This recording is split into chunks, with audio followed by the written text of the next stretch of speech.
रक्षित जी ने 128 ऑल्दो 16.5 16.6 में कवर कर चुका था। 128A को रक्षित ने ऑलमोस्ट कवर कर लिया है पूरा।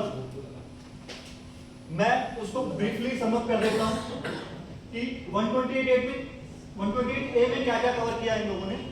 128A में 73 74 की हम बात कर रहे थे, अभी मैं सिर्फ 73 की बात करूंगा।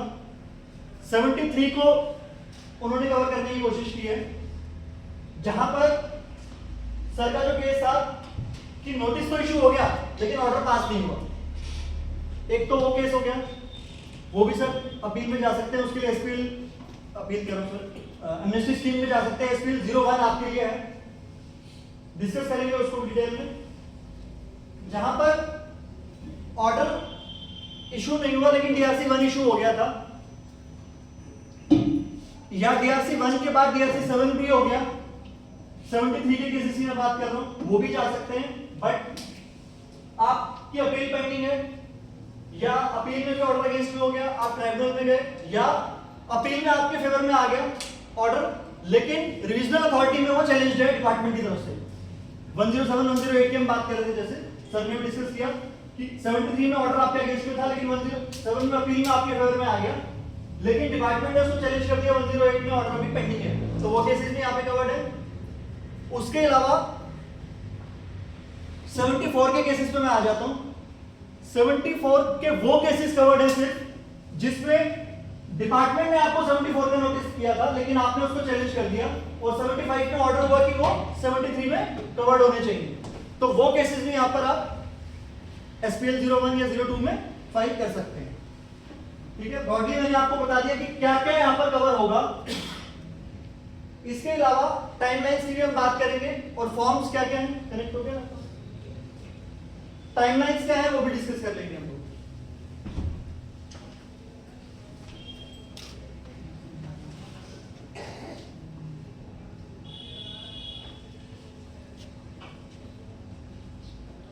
सबसे पहले बात करते हैं कि 16 सबसेक्शन 5 वाले केसेस के लिए हमने क्या करना है, क्या एसपीएल 01 02 फाइल करना है या कोई और मोड है उसको फाइल करने के लिए।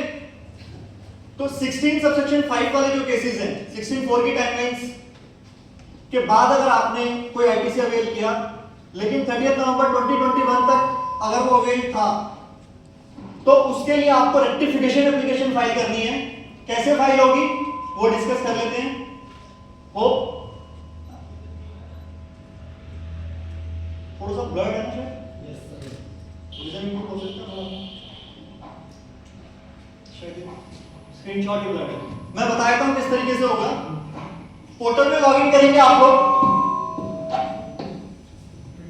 पोर्टल में लॉगिन करने के बाद सर्विसेज में, यूजर सर्विसेज में जाएंगे। माय एप्लीकेशंस के अंदर आपको ये लिस्ट मिल जाएगी जहां पर डीआरसी 03 भी होता है।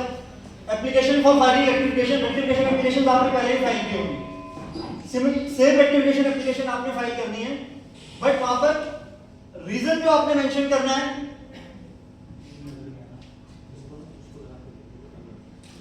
रीजन जो आपने मेंशन करना है वहां पे ग्राउंड्स ऑफ रेक्टिफिकेशन में, वहां पे आपने लिखना है application for rectification of order under notification number 22/2024 dated 8 अक्टूबर 2024। क्या टाइमलाइन है, कितने टाइम के अंदर रेक्टिफिकेशन एप्लीकेशन आप फाइल कर सकते हैं? Within 6 months from the date of notification. Date of notification is 8 October, तो 8 अक्टूबर से 6 महीने के अंदर अंदर आपने रेक्टिफिकेशन एप्लीकेशन फाइल करनी है। अगर आपकी कोई भी डिमांड 16(4) से पर्टेनिंग है और इस नोटिफिकेशन में कवर होती है, तो आप ये एप्लीकेशन फाइल कर सकते हैं विदाउट पेमेंट ऑफ इंटरेस्ट और पेनल्टी। वो डिमांड आपकी 0 हो जाएगी। इसके लिए आपको सिर्फ एक अनेक्सर ए फाइल करना है। अनेक्सर ए में दिखा देता हूं क्या है।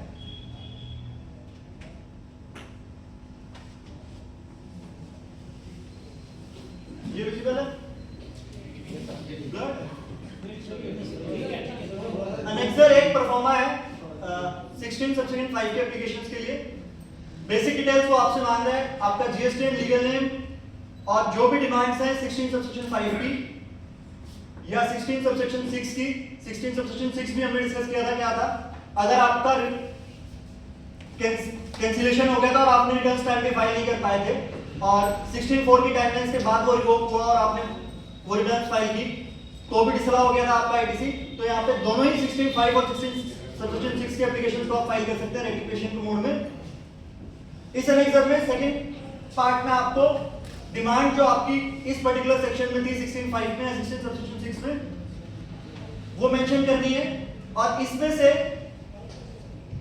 जितनी 16/5 या 16/6 में कवर हो रही है, ये टोटल डिमांड की बात कर रहे हैं सेकंड पार्ट। थर्ड पार्ट में वो पूछ रहे हैं कि इसमें से कितनी 16/5 या 16/6 के पर्टेनिंग थी, आप वो मेंशन कर दो, वो ड्रॉप हो जाएगी। रिमेनिंग अगर किसी और वजह से है तो वो सस्टेन रहेगी। अब एक चीज और, अगर 16/5 और 16/6 के अलावा कोई मैटर ऐसा है जो एसपीएल में भी कवर होता है तो उसके लिए क्या करना है हमने, वो भी मैं बताता हूं अभी जब एसपीएल पे आऊंगा। तो उसके लिए आपने एसपीएल फाइल करना है, रेक्टिफिकेशन एप्लीकेशन फाइल नहीं करनी। वहां पे स्पेसिफिकली प्रोविजन दिया गया है कि आउट ऑफ टोटल डिमांड अगर आपकी 16/5 से पर्टेनिंग है तो वो वहां पे ड्रॉप हो जाएगी, उसके लिए रेक्टिफिकेशन एप्लीकेशन फाइल नहीं करनी। रेक्टिफिकेशन एप्लीकेशन प्योरली उन केसेस में फाइल करनी है जहां पे आपका और कोई मैटर नहीं है जो एसपीएल में कवर होता हो, सिर्फ 16/5 या 16/6 का मैटर है तो आपको रेक्टिफिकेशन मोड में जाना है। बाकी रिमेनिंग जो है डिक्लेरेशन और वेरिफिकेशन पार्ट है।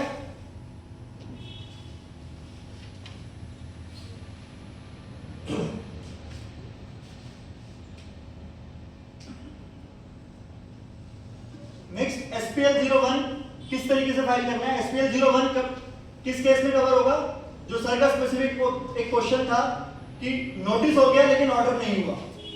अगर नोटिस हो गया ऑर्डर नहीं हुआ, आपको लगता है सर कि आप की डिमांड जो है वो जेन्युइन है, आपको पे कर देनी चाहिए, तो आप एसपीएल 01 में जा सकते हैं। अगर आपको लगता है कि आपकी डिमांड ठीक है, आपके रिप्लाई से एओ सेटिस्फाई हो जाना चाहिए, तो आपको डिमांड नहीं पे करनी चाहिए और उसको कॉन्टेस्ट करना चाहिए। अगर ऑर्डर अगेंस्ट में भी आएगा तो आप अपील में जा सकते हैं। ये स्पेसिफिकली उन्हीं केसेस के लिए है जहां पर आप उसको एडजुडिकेट फर्दर नहीं करना चाहते, टैक्स की पेमेंट को पे करके आप इंटरेस्ट और पेनल्टी का वेवर ले सकते हैं। मींस ऑर्डर इशू नहीं हुआ है एसपीएल 01 के केस के अंदर। एसपीएल के ऑर्डर की बात नहीं कर रहे हम, सेक्शन 73 का ऑर्डर भी पेंडिंग है। ऑर्डर पेंडिंग है बट नोटिस इशू हुआ। आपको आइदर एसएमटी 10 आ गया होगा या एससीएन आ गया होगा, डीआरसी 1 आ गया, डीआरसी 7 नहीं हुआ, उन केसेस के लिए एसपीएल 01 है। Am I clear? Yes yes. हमने फाइल कर दिया एसपीएल 01। सर अगर आपको लगता है आपकी डिमांड जेन्युइन है तो आप पे करके फाइल कर दो, पे करके आप उसमें भी रिप्लाई दे सकते हो कि my point is if we find that the demand is genuine, we could have submitted, we have paid the payment in the first instance also. तो सर फिर एसपीएल में क्यों जाना? एसपीएल में जाने की प्री कंडीशन ये है कि आपको टैक्स की पेमेंट 31 मार्च तक करनी है। नहीं जा रहा, ठीक है, नहीं जा रहा, but it's the course of action does vary now. आपने रिप्लाई कर दिया, एओ को ऑर्डर पास करना पड़ेगा, उसके लिए भी टाइमलाइन है। But is the timeline 30 days, 49? अभी 2021 की जो टाइमलाइन थी डीआरसी 1 उन्होंने कर दिया है 31 दिसंबर का। अगर उन्होंने अभी भी 19-20 का ऑर्डर की बात कर रहे हैं, अगस्त में होने चाहिए थे ऑर्डर्स, अगस्त में आपका ऑर्डर नहीं हुआ। We have received the notice around November and December. November SCN नवंबर में इशू हुआ, 74 का एससीएन है, 74 का 73 का एससीएन कैसे दे सकता है वो 19-20 का? दे नहीं सकता अभी। 74 में दे सकता है, आप चैलेंज करो उसको, डिस्कस कर लेंगे, मैं आपको टाइमलाइन दिखा दूंगा, वो नहीं दे सकता आपको।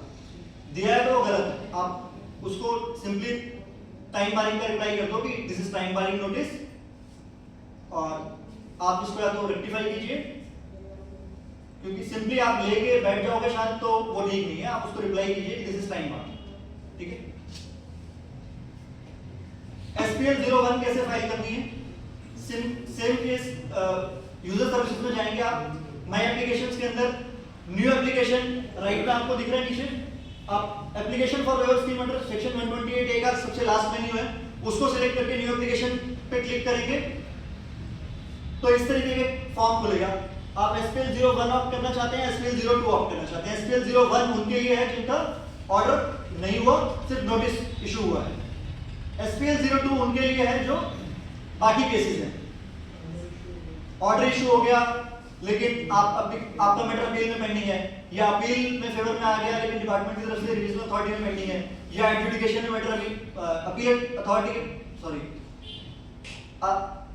जीएसटी ट्राइब्यूनल के पास पेंडिंग है। ऑल्दो ट्राइब्यूनल अभी ऑपरेशनल नहीं है, बट आपने एप्लीकेशन फाइल कर रखी है तो वो भी कंसीडर होगा। देन एसपीएल 01 में नेक्स्ट विंडो जो ओपन होगी वो ये विंडो ओपन होगी, whether notice statement is issued through the GST portal, क्योंकि इनिशियली सेंट्रल गवर्नमेंट के जितने भी सिस्टम था वो अलग था वहां पर, तो वो मैनुअली नोटिस भी दे रहे थे और मैनुअली ऑर्डर्स भी दे रहे थे। तो अगर जीएसटीएन पोर्टल से या बीओ वेब पोर्टल से आपको नोटिस नहीं इशू हुआ तो आप नो करेंगे, अगर बीओ वेब पोर्टल से इशू हुआ तो आप यस करेंगे। whether any order has been issued against the notice of statement issued, अगर आपको ऑर्डर इशू हो गया, order here means DRC 1, DRC 7 की बात नहीं कर रहा क्योंकि डीआरसी 7 वाले केसेस के लिए एसपीएल 02 है।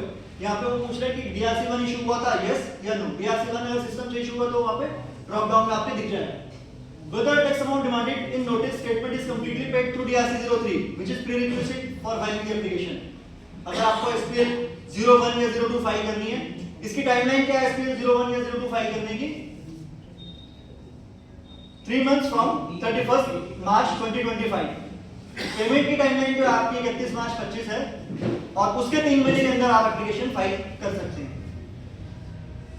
टैक्स अमाउंट पे कर दिया तो यस करेंगे, नहीं किया तो वो एक पॉपअप देगा, वो भी मैं दिखाता हूं क्या पॉपअप देगा वो। whether the notice statement is issued under 73 और सेक्शन 74, जैसा कि हमने डिस्कस किया था कि 74 के वही केसेस यहां पे कवर्ड हैं जो 75 में फर्दर ऑर्डर हो गए कि इनको 73 में कंसीडर करना चाहिए, अदरवाइज 74 का एज सच कोई भी केस कवर नहीं होगा। फ्रॉडलेंट केसेस को गवर्नमेंट एसपीएल में कवर नहीं करना चाहती। If yes whether it is covered under section 75, जो मैंने कहा अगर आप 74 वहां पे सिलेक्ट करते हैं या बोथ सिलेक्ट करते हैं तो क्या वो केस आपका 75 में कवर हो रहा है? यस तो वो प्रोसीड करेगा, नो करोगे तो फिर से वो पॉपअप देगा। whether notice statement is issued for erroneous refund only, erroneous refund का अगर कोई केस है तो यस करना है, अगर erroneous refund का केस नहीं है तो नो करना है।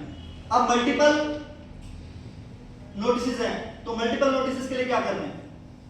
ऑल्दो सिस्टम ये मैंने नेक्स्ट विंडो लिया 73 74 बोथ और अदर्स का केस, वो ऑप्शन जो ड्रॉप डाउन में दे रहा है। अब डीआरसी 3 की पेमेंट पे अगर आप नो करते हैं तो वार्निंग देगा आपको कि payment of complete tax is one of the eligibility condition for waiver scheme, do you still want to proceed. अगर आप बेसिक एलिजिबिलिटी को बाईपास करने की कोशिश करेंगे तो एप्लीकेशन आपकी रिजेक्ट हो जाएगी। जैसे ही मैंने यहाँ पे 74 सिलेक्ट किया तो ऊपर उसने एक और हाईलाइट करके दे दिया, only demand notice issued under 73 and covered under 75 are allowed under the waiver scheme, no other cases of 74 would be allowed here. Then उसके बाद वो नेक्स्ट फॉर्म में आपसे पूछेगा कि आपकी basic details, mail ID, jurisdiction, address, जिस officer ने वो नोटिस या ऑर्डर पास किया था उसका एड्रेस को ऑटो पॉपुलेट कर देगा। इस ड्रॉप डाउन से सेकंड पार्ट में आपके नोटिसेस अगर वो बीओ वेब पोर्टल से इशू हैं तो वो ड्रॉप डाउन दे देगा आपको, अदरवाइज वो मैनुअल एंट्री का भी ऑप्शन दे रहा है। जिनके मैनुअली ऑर्डर्स पास हुए हैं, सेंट्रल गवर्नमेंट ऑफिसर्स ने जो मैनुअल ऑर्डर्स पास किए उसके लिए वो ऑप्शन दे रहा है। वहां पे डेट भी आपको खुद डालनी है और ऑर्डर का रेफरेंस नंबर भी आपको खुद डालना है। Section under which order issued, फिर से यहाँ पे 73, 74, 76, 122 जो पेनल्टी के केसेस हैं, 122, 123, 124, 127 वो सारे भी यहाँ पर कवर्ड हैं। अच्छा, इसके बाद आपने सेक्शन सिलेक्ट कर लिया, whether the order for withdrawal of writ petition is issued or not। अगर कोई रिट पिटिशन या अपील फाइल है तो विड्रॉल का आपको प्रूफ देना पड़ेगा। विड्रॉल का ऑर्डर पास होना जरूरी नहीं है, सिर्फ आपको ये एविडेंस देना है कि आपने एप्लीकेशन फाइल कर दी विड्रॉल के लिए, दैट वुड बी सफिशिएंट। जब आपका ऑर्डर आ जाएगा तो आपको with in 1 month of order issue, मतलब विड्रॉल का जो ऑर्डर इशू होगा उसके 1 महीने के अंदर आपको ऑर्डर भी अपलोड करना है, अदरवाइज आपका जो प्रोसीडिंग्स है वो कैंसिल हो जाएगी। अगर एरोनियस रिफंड का केस है तो वहां पे आप यस कर देंगे, और फाइनेंशियल ईयर चूज करना है आपको 17-18 से लेके 19-20 तक। एक डिफरेंस और जो बेसिकली मैंने बता दिया था लेकिन मैं फिर से एलैबोरेट कर देता हूँ। 16-5 में पहले 4 साल कवर्ड है, 17-18, 18-19, 19-20 और 20-21, लेकिन 128A में सिर्फ 3 साल कवर्ड है। 20-21 यहाँ पर कवर्ड नहीं है। अप टू 19-20 का अगर कोई केस है तो यहाँ पे कवर होगा।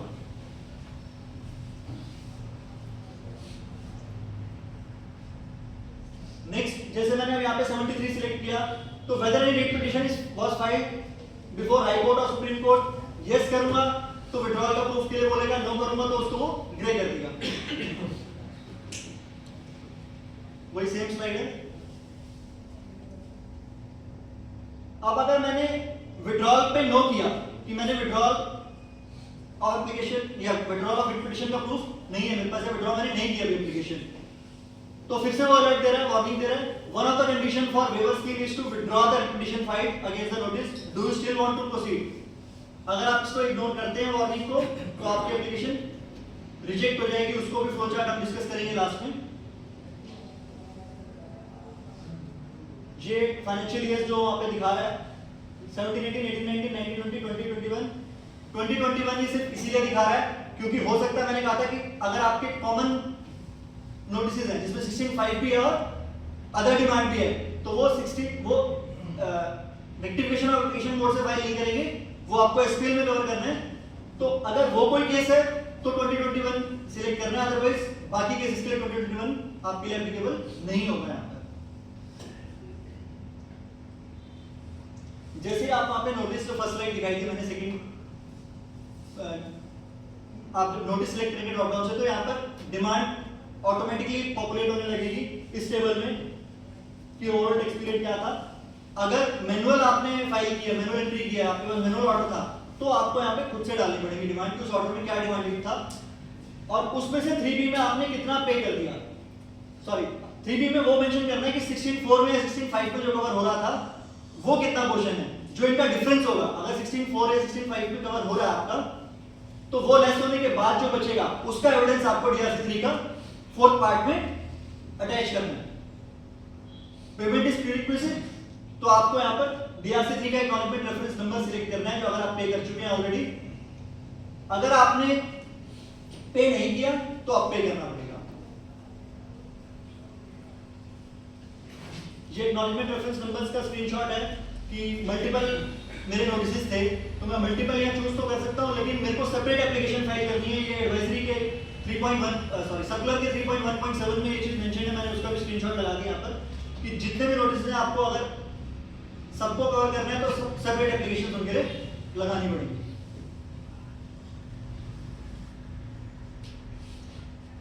लास्ट में आपको सपोर्टिंग डॉक्यूमेंट्स क्या क्या लगाने हैं, सर्टिफाइड कॉपी ऑफ नोटिस और statement, then proof of payment made through DRC03, then proof of withdrawal of writ petition, और लास्ट में any other document अगर आपको लगता है कोई और सपोर्टिंग डॉक्यूमेंट देने की मुझे जरूरत है, जैसे 16(4) या 16(5) के केस में कि आपका एलिजिबल था, कवर होना चाहिए था, नहीं होना चाहिए था, उसके लिए नेक्स्ट रे भी यहाँ पे आपको अपलोड करना पड़ेगा, तो उसको आप any other में कवर करके अपलोड करेंगे। हाँ जी, is it possible after paying the payment and withdrawal of the jurisdiction officer cancel over application? Sir जब हम फ्लोचार्ट डिस्कस करेंगे ना आपका क्वेश्चन में कवर हो जाएगा, तो shall I wait for that. Last is declaration. आपने सारे सपोर्टिंग डॉक्यूमेंट्स लगा दिए, आप डिक्लेरेशन के साथ ये एप्लीकेशन फाइल करेंगे। फाइलिंग की टाइमलाइंस पे अभी हम फ्लोचार्ट डिस्कस करेंगे तो डिस्कस कर लेंगे। Next, how to file SPL 02। SPL 02 में more or less question same है, बट थोड़ा बहुत डिफरेंस आएगा। Whether the demand order is issued through GST portal, yes, अगर आपका GST पोर्टल BOI पोर्टल्स के थ्रू नोटिस इशू हुआ था, अदरवाइज आप नो करेंगे और मैनुअल एंट्री वहां पे डालेंगे। Whether any appeal application file against the order, अगर अपील एप्लीकेशन आपने फाइल की हुई है तो यस करना पड़ेगा।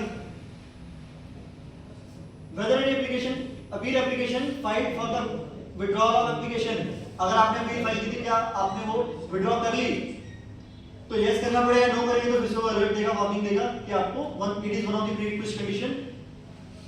whether the appeal or writ petition against the order being withdrawn before the appellate authority, appellate tribunal, high court or supreme court, whether the order issued under section 73 or under section 74, whether the order covered under 75, जो 74 के cases अगर वो 75 में covered होंगे तो ही वो proceed करने देगा, तो इसको नहीं प्रोसीड करने देगा आपको।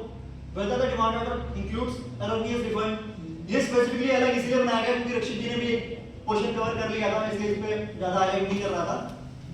मोड्स ऑफ पेमेंट की जब बात हो रही थी तो बाकी सभी केसेस में आपको वो आईटीसी यूज करके भी पेमेंट करने देगा डीआरसी 3 के थ्रू।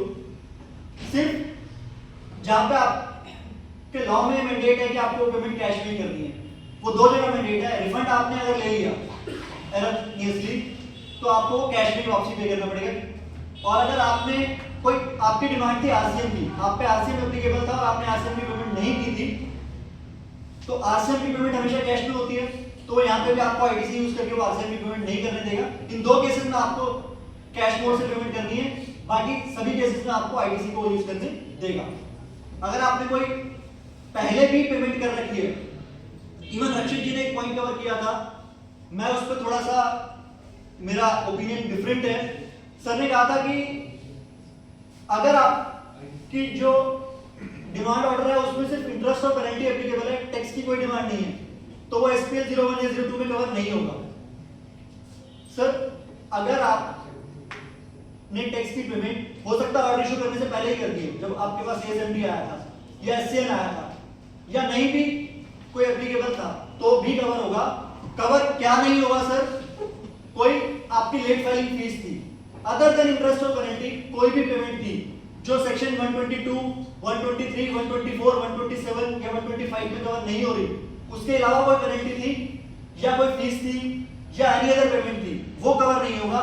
इंटरेस्ट और पेनल्टी सारी कवर होगी। यहां पर टैक्स पेबल था या नहीं था, ठीक है। मेरे पास सिमिलर केस है, मैंने स्क्रीनशॉट भी डाला हुआ है, उसमें सिर्फ और सिर्फ इंटरेस्ट पेबल था और कोई टैक्स डिमांड नहीं थी, और वो एप्लीकेशन में ऑलरेडी फाइल कर चुका हूं।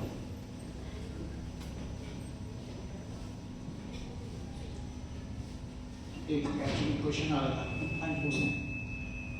जैसे हमने क्लॉज 2 में कोई अगर किसी को नोटिस इशू हुआ है 128 क्लॉज 2 के अंदर, तो उस केस में हम इसका जो पेमेंट है वो क्या इलेक्ट्रॉनिक लेजर से करेंगे या डीआरसी 03 से करेंगे? देखो अभी जो सर्कुलर की रेफरेंस की बात कर रहे हैं, सर्कुलर 123 है शायद उसका, उसमें मोड इन्होंने स्पेसिफाई किया था कि जितनी भी डिमांड की पेमेंट्स हैं, अब जो भी ऑनलाइन ऑर्डर इशू हुए हैं उनको डिमांड लेजर में इन्होंने डेबिट कर दिया। डिमांड लेजर में डेबिट एंट्री को हमें सेट ऑफ करना पड़ेगा। अर्लियर हमने कुछ डीआरसी वैसे भी कर दिए थे जब तक डिमांड लेजर का कंसेप्ट नहीं था, तो उसके लिए इन्होंने एक मोड डिफाइन किया है डीआरसी 03A, वो भी मैं लास्ट में कवर करूंगा। अगर कोई भी डिमांड पेंडिंग है आपकी, तो वो डिमांड लेजर से आपको उसकी पेमेंट करनी है। अगर आपने डिमांड लेजर से नहीं भी पे किया, डायरेक्टली डीआरसी 03 कर दिए, तो उसके लिए इन्होंने एक मैकेनिज्म आपको दिया है डीआरसी 03A का। वो फॉर्म के लिए मैंने स्क्रीनशॉट्स लिए हैं कि वो आपको कैसे सेट ऑफ करनी है उस डिमांड के अगेंस्ट वो payment. That would be covered in later slides. ये फिर से वही वार्निंग की बात आ गई, अगर आपने विड्रॉल का प्रूफ नहीं लगाया या विड्रॉ नहीं किया एप्लीकेशन, तो एविडेंस आपको देना पड़ेगा। वो कह रहे हैं कि वन ऑफ द प्रीरिक्विजिट है, अदरवाइज आपकी एसपीएल एप्लीकेशन डिनाई हो जाएगी। फिर से वो बेसिक डिटेल्स, ऑर्डर आईडी, ये जिस स्क्रीनशॉट की मैं बात कर रहा था कि जिसमें मेरे एक डिमांड ऑर्डर था महाराष्ट्र का, जिसमें सिर्फ इंटरेस्ट पेबल था, कोई और टैक्स, कोई पेनल्टी नहीं, कोई और टैक्स की पेमेंट पेंडिंग नहीं थी, तो वो ऑर्डर आईडी मैंने पार्टली हाइड कर दी है। Date of issuance of order is 8 June 2024, that was issued under section 73। ये ऑटो पॉपुलेट हो गया, जैसे ही मैंने ऑर्डर आईडी सिलेक्ट की सब कुछ मेरा ऑटो पॉपुलेट हो गया था।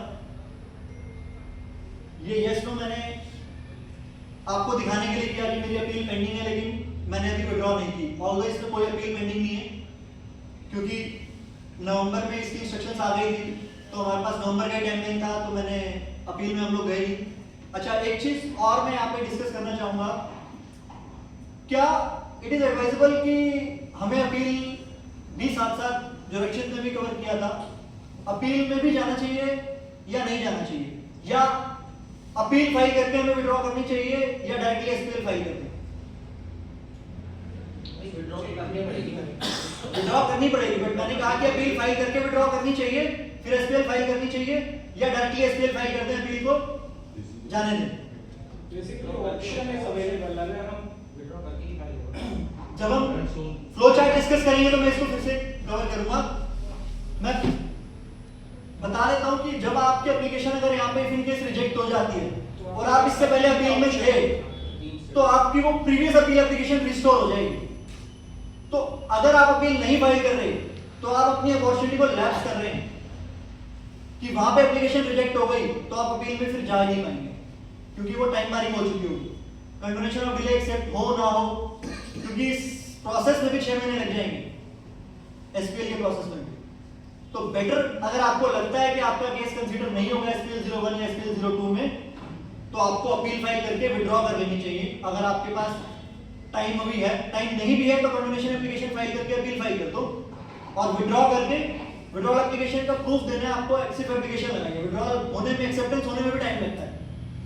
विड्रॉल एप्लीकेशन लगा के आप एसपीएल में प्रोसीड कर लो। इट वुड बी, मतलब आपके पास एक सेफगार्ड मैकेनिज्म होगा कि अगर आपकी एप्लीकेशन रिजेक्ट हो जाती है तो आपके पास अपील का ऑप्शन रहेगा हमेशा। अब एसपीएल 01 फाइल करते हैं तो वो अपील सेल्फ विड्रॉल मानी जाएगी, क्या होता है? सेल्फ विड्रॉल नहीं मानी जाएगी। अपील विड्रॉल की एप्लीकेशन आपके पास, आपको अपील अथॉरिटी पे लगानी पड़ेगी। जहां पे आपकी अपील पेंडिंग है वहां पे आपको एप्लीकेशन लगानी पड़ेगी, और आपको उस एप्लीकेशन का प्रूफ अपलोड करना पड़ेगा कि मैंने एप्लीकेशन दे दी है। एक्सेप्ट होगी जब होगी, मेयर एप्लीकेशन होगी, जब अपील विड्रॉल का ऑर्डर आ जाएगा तो ऑर्डर के 30 डेज में आपको प्रूफ दोबारा अपलोड करना है। अब ये मेरे वाले केस में ये डिमांड ऑटो पॉपुलेट हो गई थी कि सिर्फ इंटरेस्ट की डिमांड थी 1,69,000 सीजीएसटी में, 1,69,000 एसजीएसटी में। फिर उसने 3B में मेरे से पूछा कि क्या इसमें से कुछ पार्ट 16(4), 16(5) का भी है, अगर होता तो वो उसमें से वो लेस कर देता। मेरे केस में नहीं था। Amount paid through payment facility against the demand order, क्योंकि सिर्फ इंटरेस्ट की डिमांड है तो मैं इसके अगेंस्ट कोई पेमेंट नहीं करूंगा और पूरे के पूरे के लिए वेवर अप्लाई करूंगा। Next part is upload of supporting documents, self certified copy of order, proof of withdrawal of appeal, proof of payment and any other document. एक और मैं पूछ रहा हूं, हाँ जी, जैसे केस था ना, पीछे बोला कि कोई डिमांड नहीं थी, तो डिमांड नहीं होती, ठीक है, क्योंकि थी नहीं डिमांड, कुछ करना नहीं। ऑल्दो डिमांड थी, बट हमने ऑर्डर इशू होने से पहले, क्योंकि पेनल्टी ना लगे, ऑर्डर इशू होने से पहले हमने एक्सेप्ट कर ली। 73 में अगर आप विदिन 30 डेज पेमेंट कर देते हैं या तो आपके ऊपर पेनल्टी एप्लीकेबल नहीं है। आफ्टर 30 डेज आपके ऊपर 10% पेनल्टी एप्लीकेबल है। तो हमने उसको सेव करने के लिए जो भी टैक्स की डिमांड थी हम पहले पे कर चुके थे, तो हमारे ऑर्डर में कहीं भी टैक्स की पेमेंट ड्यू नहीं थी। ओके, उनको एसपीएल 01 के अंदर आप क्या लिखेंगे?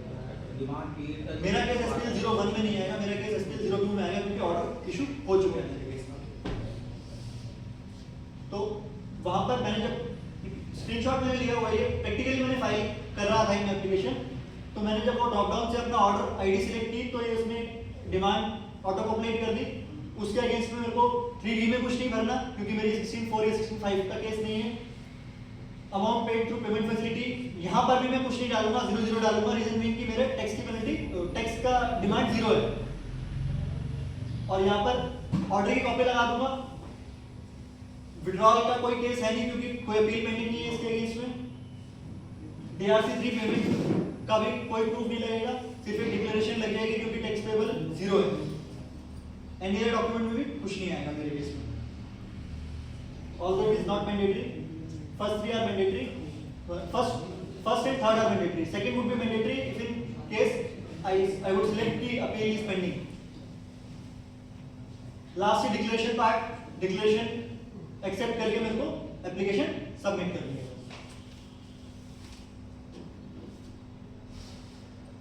अब जो बात कर रहे थे हम DRC 3A की, जो आपने पेमेंट्स पहले कर दी थी जब ये डिमांड लेजर का कंसेप्ट नहीं आया था, तो उनको कैसे सेट ऑफ करना है।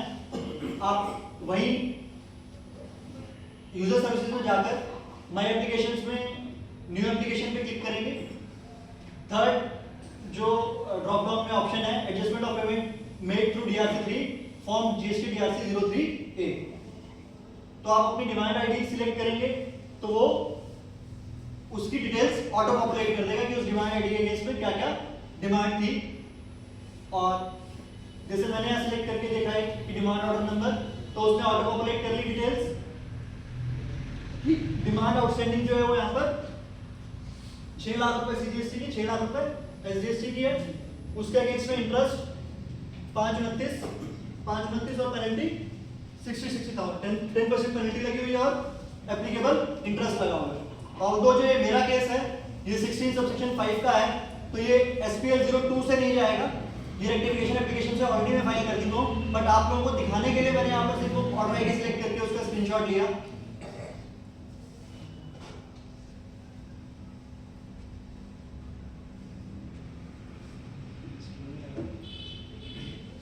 इस पे टाइमर नहीं लगा है, कोई इशू नहीं है। SPL 0102 कब तक फाइल करना है? With in 3 months from 31 March 2025। File करने के बाद अगर एग्री करता है ऑफिसर कि आपका ये इंटरेस्ट और पेनल्टी का अगर आपको मिलना चाहिए, तो वो आपको SPL 05 इशू कर देगा। SPL 05 इज ऑर्डर कि आपका वो इंटरेस्ट और पेनल्टी की डिमांड खत्म हो गई। अगर वो एग्री नहीं करता तो वो आपको पॉजिटिव ऑफ बीइंग हर्ट देगा, वो आपको एक नोटिस देगा, notice of rejection in SPL 03। कब तक देगा वो? विद इन 3 मंथ्स, और उसका रिप्लाई आपको विद इन 1 मंथ रिप्लाई देना है इन SPL 04। अगर आप SPL 04 नहीं देते तो आपके SPL 03 से 4 महीने के अंदर, या फिर आपके SPL 04 के जवाब से भी वो सेटिस्फाइड नहीं होता, तब भी वो डिसएग्री करता है, तो SPL 04 के 3 महीने, या SPL अगर आपका SPL 04 में रिप्लाई नहीं आता तो 4 महीने फ्रॉम SPL 03 आपको वो SPL 07 इशू करेगा। पहले मैंने जो लगा दिया, अगर SPL 04 में वो सेटिस्फाई हो जाता तो फिर से वो SPL 05 इशू कर देगा कि ठीक है, जो आपने उसकी क्वेरी का जवाब दे दिया, अब वो एग्री कर गया आपसे, तो अब वो ऑर्डर आपको इशू कर देगा, ऑर्डर ऑफ एक्सेप्टेंस SPL 05। अगर वो डिसएग्री करता है तो वो आपको SPL 07 इशू करेगा। अब इस SPL 07 is order of rejection, कि आपकी एप्लीकेशन को वो रिजेक्ट कर रहा है। रिजेक्शन के बाद आपके पास यहाँ पर भी अपील का ऑप्शन है, और अपील के लिए वही सेम मैकेनिज्म है जो आप ऑलरेडी फॉलो कर रहे हो। APL 01 फाइल करेंगे आप। APL 01 में भी आपका या तो एडवर्स ऑर्डर आएगा या फेवरेबल ऑर्डर आएगा। फेवरेबल आ जाता है तो वो SPL 06 इशू कर देगी appellate authority. SPL 05 and SPL 06 का मतलब ये है कि वो आपकी प्रोसीडिंग्स खत्म हो गई। लेकिन अगर अपीलेट अथॉरिटी भी मानती है कि जो ऑफिसर ने ऑर्डर पास किया है रिजेक्शन का वो ठीक है, तो वो SPL 08 आपको इशू करेगा।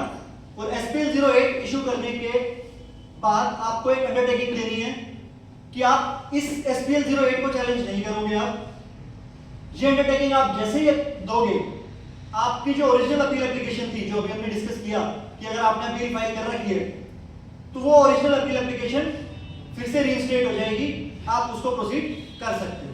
तो इसीलिए इट इज एडवाइजेबल कि अगर आपको लगता है कि आप कोई आपका केस यहाँ पे कवर नहीं हो रहा, तो आप पहले अपील फाइल कर दीजिए अगर अभी तक भी नहीं की, और उसको विड्रॉ करके SPL फाइल कीजिए, सो दैट कि वो अगर यहाँ पे रिजेक्ट होता है SPL 08 या SPL 07 हो जाता है, तो वो आपकी ओरिजिनल अपील एप्लीकेशन रीइंस्टेट हो जाए। दैट्स APL की तो जो टाइमलाइंस यहाँ पे स्पेसिफाइड नहीं है, क्योंकि अपील की ऑलरेडी एप्लीकेशन बहुत पेंडिंग है। आपको APL 02 ही कितने टाइम बाद इशू होता है, ये जो नॉर्मल अभी टाइमलाइंस चल रही है उसके अकॉर्डिंग ही चलेगा। बाकी टाइमलाइंस वहाँ पे स्पेसिफाइड है, लेकिन APL की टाइमलाइंस वहाँ पे जो ओरिजिनल सेक्शन है उसका आई थिंक 116 उसमें जो स्पेसिफाइड है वही टाइमलाइंस यहाँ पे चलेगी। इट मींस यार पार सारे उस प्रॉपर ऑफिसर को ही दे दी गई है कि भाई आप या तो रिजेक्ट करो या वैसे करो, तो अल्टीमेटली जब उसने पिछली बार मैं नॉर्मली बोल रहा हूँ कि लास्ट टाइम जब उसने नोटिस इशू किया होगा सर, जब लास्ट टाइम उसने नोटिस इशू किया होगा तो भी कभी क्या होगा कि भाई जब प्रॉब्लम थी और यहाँ पे 3 महीने का टाइम वो तो दबा के बैठा रहेगा, नोटिस तो देगा ही नहीं, मुश्किल है। या 3 महीने के बाद भी एक्सटेंड हो सकता है, मतलब टाइमलाइन उसकी- वो तो नोटिस में मैसेज चल रहे होता है ना कि हाँ भाई आप जो पहले पहुंच गए अपना वो वेट करेगा, आप आओ मिलो मिलो और SPL 05 इशू करा लो। हाँ। अदरवाइज वो SPL 03 आपको दे देगा। SPL 03 जैसे DRC 01 था कि DRC 01 देके वो आपको धमकाता था कि आ जाओ एक बार मिलने, अदरवाइज DRC 07 कर दूंगा। सिमिलरली यहाँ पे DRC 01 की जगह आपके पास SPL 04 है कि भाई मैं एग्री नहीं कर रहा, आ जाओ मिलने, मेरे को सेटिस्फाई कर दो तो मैं SPL 05 दे देता हूँ, अदरवाइज फिर मैं SPL 07 इशू कर दूंगा।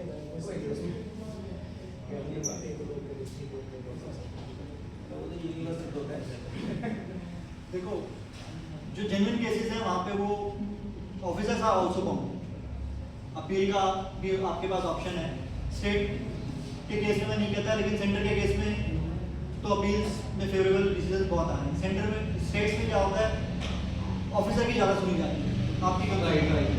But state officers are not that much knowledgeable, तो वो आप वहाँ पे जब बात करने जाते हो तो वो सब कुछ एक्सेप्ट हो जाते हैं। तो दैट्स आवर प्रैक्टिस एरिया कि आपको किस तरीके से चीज़ों को आगे बढ़ाना है। एनी अदर क्वेरी अगर किसी की कुछ है? सर एप्लीकेशन में आप बोल रहे हैं मैंडेटरी फील्ड है ये अटैच करना DRC पेमेंट का। हाँ जी। का केस में पेमेंट नहीं हुआ फिर कैसा आगे होगा? सर मेरे केस पे टैक्स एप्लीकेबल नहीं है ना, मेरा केस ही सिर्फ इंटरेस्ट और पेनल्टी का है, तो मैं वहाँ पे मैंडेटरी फील्ड है, मेरे को कुछ अटैचमेंट लगानी है तो मैं वहाँ पे अंडरटेकिंग लगाऊंगा ना कि मेरे केस में इंटरेस्ट और पेनल्टी एप्लीकेबल नहीं है, टैक्स पेमेंट 0 है, तो मैं अंडरटेकिंग अपलोड कर दूंगा। भाई बाईपास करना है ना मेरे को उसको सिर्फ। मल्टीपल शोकेस नोटिस इशू कर सकता है डिपार्टमेंट एक फाइनेंशियल ईयर के सेम सेक्शन के लिए? Yes sir. ऐसे केसेस हमने देखे हैं कि मल्टीपल अलग अलग नोटिस पैरेलल प्रोसीडिंग्स चल रही हैं, मतलब एक आपकी रेंज में चल रही है, दूसरी कमिश्नरेट ने ओपन कर दी, तो होना है और सस्टेन भी है। You cannot say कि एक सेक्शन देखो बहुत सारे विंग्स हैं, अभी भी तो देखो ना DGARN एडवांस कोई आ रही है, रेंज अलग कर रही है, DARC अलग सेल है, वो अलग आपको समझ कर रहा है, तो पैरेलल प्रोसीडिंग्स बहुत सारी चल रही हैं। आप स्टेट जुरिसडिक्शन में हो तो भी आपको सेंट्रल जुरिसडिक्शन भी आपको नोटिस कर रही है। सपोज ये स्कीम जाने पहले में अपील में था, सॉरी अपील में था पहले, हाँ जी अपील में कुछ 15% पे करना होता है, हाँ जी। तो पहले तो बाद में आपको फुल पेमेंट करने के पहले 15 एडजस्ट करके 85 देना है। अपील में अगर आप हो, अपील का आपने प्री डिपॉजिट दे रखा है या आप इस APL 01 ये वाली फाइल करते हैं, आप पहले अपील में नहीं थे, मैं मान लेता हूं पहले अपील में नहीं थे, कोई प्री डिपॉजिट नहीं है, अब इस APL 01 में आपको, क्योंकि यहाँ पे DRC 03 आपने कर दिया, टैक्स पेमेंट इज प्रीरिक्विजिट, इसमें नहीं चाहिए बट पहले का लेट मी कंप्लीट। इस आपका केस देखो, अगर पहले अपील थी तो वहाँ प्री डिपॉजिट ऑलरेडी था, तो वो केस तो आपका खत्म हो गया, वहाँ तो आपको दोबारा कोई पेमेंट करनी नहीं है। इस APL 01 अगर आप इस SPL 07 को चैलेंज करते हैं, APL 01 में जाते हैं, तो आपको प्री डिपॉजिट देना पड़ेगा। प्री डिपॉजिट यहाँ पे उतना ही तभी देना है अगर आपने जो DRC 03 किया हुआ है वो 10% से भी कम है of demand, tax demand amount, तो आपको डिफरेंशियल अमाउंट पे करना है, अदरवाइज आपका उससे ज्यादा DRC 3 में ऑलरेडी पेड है, तो वो इन्होंने यहाँ पे कवर किया हुआ। डिफरेंशियल पेमेंट तभी करनी है जब आपका वहाँ पे 10% से भी शॉर्ट है DRC 3 के थ्रू पेमेंट है। हो सकता है आपकी अभी ये SPL रिजेक्ट ही इसलिए हुई क्योंकि आपने टैक्स पेमेंट नहीं कर रखी थी या शॉर्ट पेमेंट थी। नहीं SPL 01 तो के लिए आपको 100% पेमेंट करना होता है, मैंडेटरी है, लेकिन आपने बिना पेमेंट किए मान लो फाइल कर दी एप्लीकेशन, तो रिजेक्ट ही होगी ना, आप फिर उसको बाद में पेमेंट करके चैलेंज कर रहे हो अगर। आई थिंक ये हो गए हैं कि उसने डिपॉजिट जब शुरू के अंदर जो अपील फाइल करी थी उस पर टैक्स में अपील डिपॉजिट कर दिया, बाद में आपने डिसाइड किया कि आपको SPL 01 या 02 सर, वो डिमांड पूरी कंप्लीट करनी है, वो अपील आपकी रीस्टेट हो जाएगी, वहाँ पे कोई फर्दर प्री डिपॉजिट नहीं देना। पूरा। तो शायद इनका क्वेश्चन ये है कि क्योंकि वहाँ पर 100% पेमेंट दिखाना है SPL 01 या 02 जो भी फाइल कर रहे हैं, तो क्या वो 10% करके बैलेंस 90% जमा करेंगे या पूरा 100% कर दोबारा, ये देखिए क्या क्वेश्चन है। नहीं, यहाँ पे सर 100% पेमेंट करनी है, क्योंकि जब आप वहाँ विड्रॉ करेंगे तो वो आपका रिफंड आ जाएगा। वो वाला तरह से वो वो अपील एप्लीकेशन आप विड्रॉ करेंगे तो वो अपील ऑर्डर जब विड्रॉल ऑर्डर पास होगा तो आपको रिफंड देंगे ना, अपील अथॉरिटी रिफंड देंगे। यहाँ आपको 100% एक्शन मिलेगा। और कोई क्वेश्चन, क्वेरी किसी?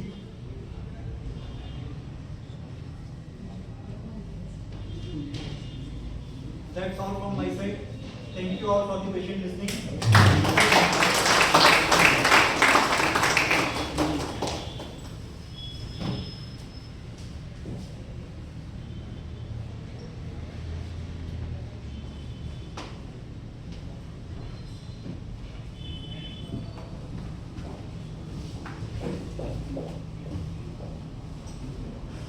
Thank you very much Sachin ji, और thank you very much Akshit ji, आपने टाइम निकाला आज और इतने अच्छे तरीके से प्रैक्टिकल एस्पेक्ट्स को और theoretical as well as theoretical aspects को बहुत अच्छे से कवर किया।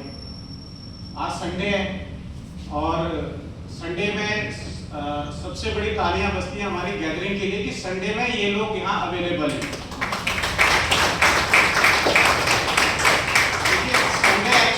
प्रोग्राम करना रिस्की होता है, वो नहीं संडे एक्चुअली सभी अपनी फैमिलीज के साथ कहीं कहीं बाहर घूम रहे थे, जाना है।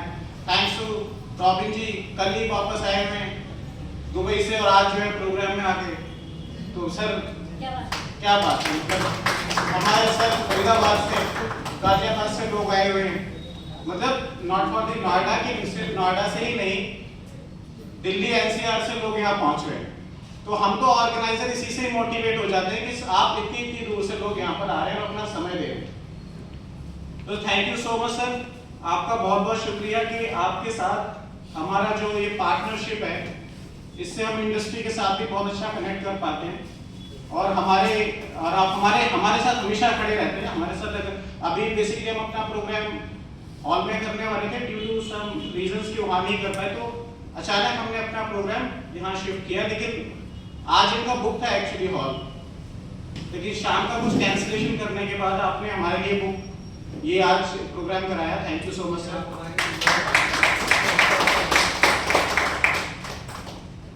मैडम आगे आप कंटिन्यू करना है, नेक्स्ट हमारा क्या है?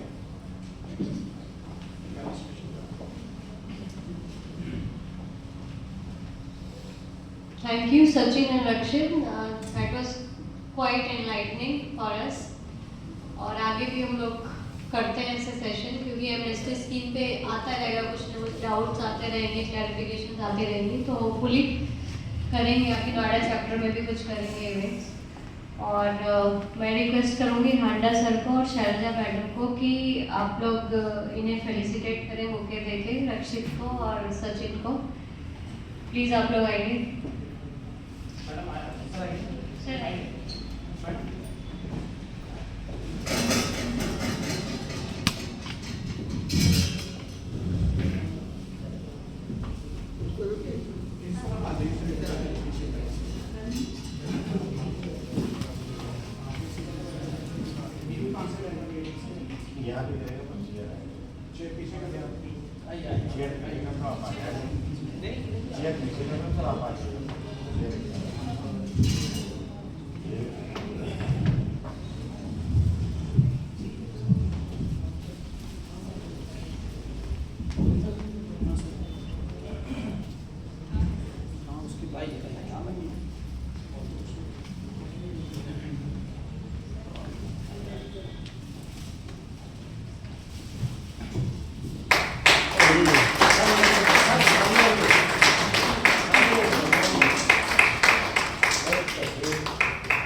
आपको रिक्वेस्ट करूंगी कि हमारे मोमेंट तो हमारी तरफ से अब सचिन जी और रक्षित को फेलिसिटेट करें।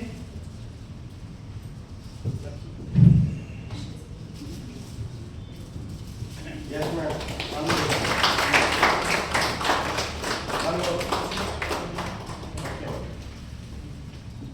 शैलजा मैम स्टेज के लिए, माधुरी मैम को हम अपनी तरफ से यहाँ आने के लिए थैंक यू बोलते हैं और एक बुके देके उनका थैंक यू करते हैं।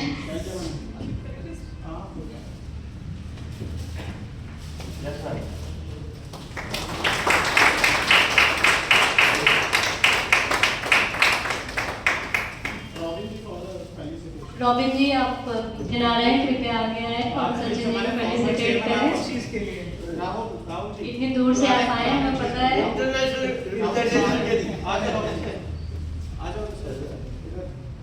आइए ना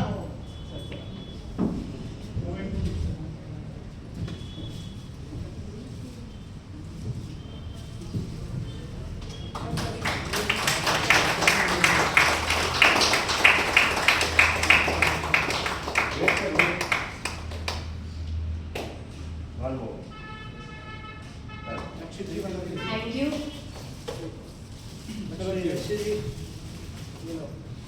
Thank you so much for Yes, sir. the time. Yes, yes.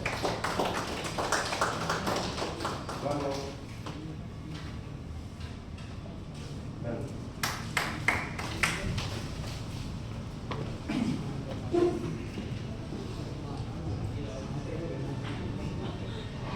Madhuri ma'am से रिक्वेस्ट करूंगी कि कुछ 4 शब्द कहें।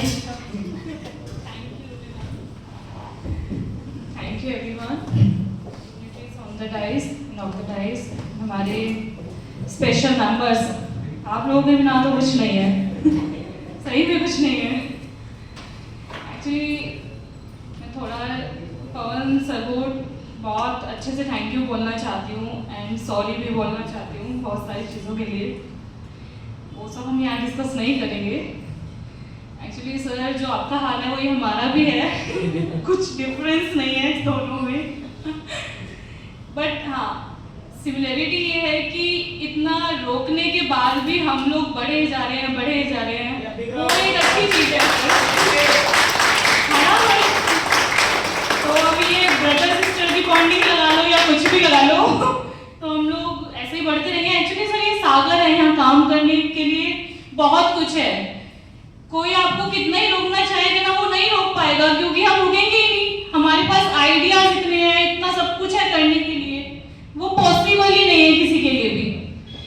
और अभी जो जितनी power as a regional council मुझे मिली हुई है तो मैंने तो अच्छे से पूरे स्टाफ को दौड़ाया हुआ है। इवन मैं इंस्टीट्यूट नहीं भी जाती हूँ तब भी मेरे पास 40 स्टूडेंट्स की क्वेरी, मोर देन 40 स्टूडेंट्स की क्वेरी डेली आती है जो इंस्टीट्यूट का स्टाफ कभी ना तो लेता है ना उसको सॉर्ट आउट करता है। बट हाँ मेरे पास वो क्वेरी आ गई, वो सॉर्ट आउट होनी है, मैं पीछे लग जाती हूँ पर छोड़ती नहीं हूँ उन लोगों को। मुझे पता है कैसे काम निकालना है वहाँ पर। तो अब तो अच्छे से सीख चुके हैं हम लोग। हाँ रही बात मेंबर्स की जहाँ तक मैं मुझसे हो पाता है मैं हेल्प करती हूँ। मेंबर्स की जो ज़्यादा कंट्रोल है, पावर है, वो हमारे एचओ के पास है। तो एचओ जो चाहेगा वो होगा। अब मुझे नहीं पता है हमारा पीएसबी का इशू भी अभी भी हमारे पास लेटर्स आए जा रहे हैं जिसमें कुछ कंट्रोवर्सी आ रही है, सॉरी सर।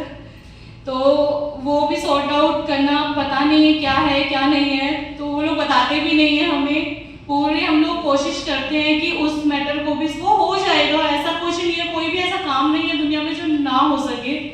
करना चाहे तो सब हो जाएगा। पर ठीक है, जब वो पावर आएगी तब देखेंगे उस काम को। अभी जितना हम कर सकते हैं, जितना मिला हुआ है उसी को अच्छे से करने की कोशिश कर रहे हैं और आप लोग भी पूरा साथ देते हैं हम लोगों का। Thank you so much.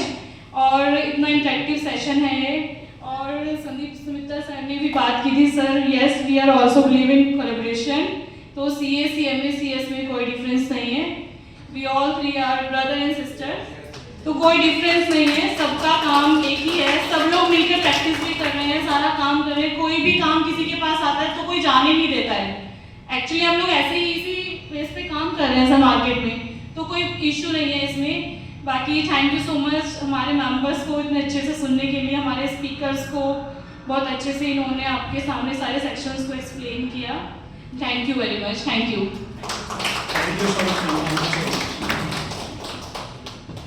मुझे लगता है अभी भूख लग रही होगी सभी को, तो सर वाइड अप करते हैं सेशन को। या कुछ रोबी जी कुछ एडिशनल कुछ तो नहीं है मैडम को?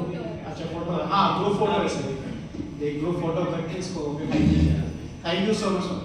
Thank you. from on behalf of the Noida Management Association, मैं आपको I give you a big thanks। और आप लोगों ने जो वंडरफुल ऑडियंस मैं देख रहा था, इतना डिसिप्लिन, इतना बढ़िया तरीके से आप लोग इस प्रोग्राम को अटेंड कर रहे थे, तो इट इंस्पायर्स मतलब वी पीपल आल्सो। हम लोग भी अपना जब एसोसिएशन का प्रोग्राम करते हैं तो we are not that disciplined basically, तो हमारे यहाँ थोड़ा सा होता है। तो आई वाज हमारे काफी डिसिप्लिन है। यस यस, सो डिसिप्लिन, मतलब everybody so disciplined and so polite, मतलब मैं देख के बहुत काफी मतलब प्रसन्न हो गया, खुश हो गया ये सारी चीजें। Thank you so much. Very nice.